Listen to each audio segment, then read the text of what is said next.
And we begin with breaking news. Dallas police arrested a doctor on suspicion of contaminating IV bags at a surgical center in North Dallas. Investigators believe those compromised IV bags resulted in the death of another doctor and left several patients with severe injuries. And this afternoon, we're getting a much clearer idea of how it happened. Morgan Young is live at Dallas PD headquarters with the latest developments.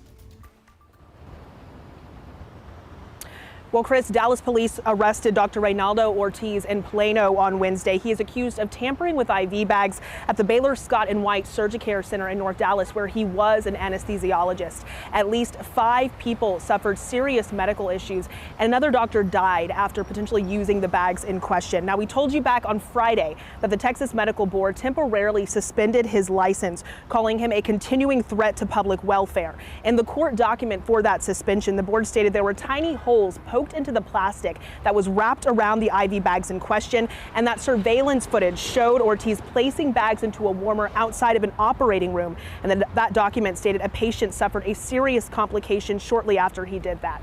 Again, at least 5 people who came in for routine medical procedures suffered extreme medical emergencies, and another doctor, another anesthesiologist at that same center who used one of the bags in question, passed away. Chris? Yeah, let's drill down and focus on that, on what you just said there.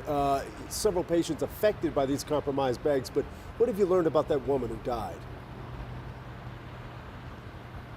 Well, Chris, that would be Dr. Melanie Casper. She took a saline bag home with her from work back in June because she was dehydrated. The board's order states that when she used it almost immediately, she had a serious cardiac event and died. Now, a medical examiner found that she had overdosed on a drug that is commonly used to numb patients during surgery. That same drug was found on the IV bags that are in question in this case. And the board states that that drug can be fatal if it is misused, if it's used unknowingly, and that it should not have been in the IV bag that Dr. Casper took home.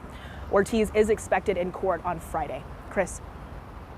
Thanks to you, Morgan Young. And we have a lot more coverage of this story coming up tonight at 6. You'll hear from the victim's attorney and what's next in this case.